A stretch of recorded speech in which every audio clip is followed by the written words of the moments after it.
if you were to truly look at what kind of energy you are carrying, you're probably going to get a pretty good idea of why your life is the way that it is. In other words, if you're carrying negative energy, and that comes from negative emotions, which comes from negative thoughts, then guess what your life is going to reflect? All of that negativity. You can't go and complain about something that you are doing nothing to change, because here's the thing. All of the things that you think about, they are a choice. You choose to think about them. You're choosing to allow those thoughts to spiral, to stay on that rat race, to stay doing and thinking what you are. And those thoughts then carry over into an emotion. And the emotion that you feel perfectly aligns with those thoughts. So if you feel and you think that you are just okay with being shameful, guilty, and then negative, then guess what? That's going to then reflect in the energy that you're carrying. And the energy that you're carrying, it actually has a frequency. In other words, people around you can feel it. And most of the time, people don't want to actually understand that. They think that everything around them is the problem, but what they don't realize is that they are the problem.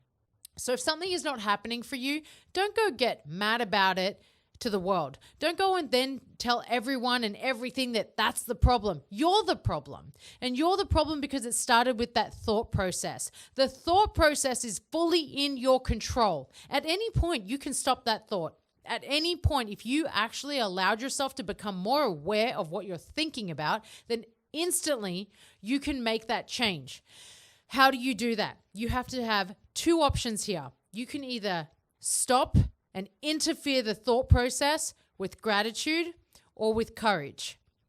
Most of the time, this is the last thing that's on your mind. And how do I know this? Because I, once upon a time, felt very negative, and that was completely in correlation to my negative thoughts. I didn't feel like I was good enough. I constantly thought that I had to do more, that what I was doing was never good enough. I thought that, and it carried over into how I felt about myself. And then it carried over to what my life showcased for me.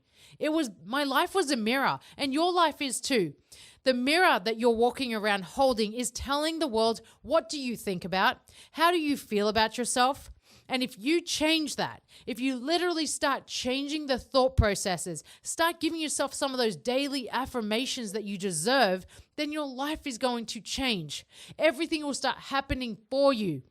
And you're going to be so surprised when it does. You're not going to even know how to handle it. And the moment that you make that decision, the moment you decide to take the thought processes back, to start taking the emotions back, to start actually controlling the trajectory of your life, the moment you decide that, then you're going to be wondering, why did I not do this sooner? Because if you had done it sooner, then you probably wouldn't be in the position that you're in. But too often, people are just sad about life. They hate their circumstances. They hate where they're at. They hate their location. They hate their relationships. They hate everything. And all that's going on in their mind is hate, hate, hate. That's all you're thinking about.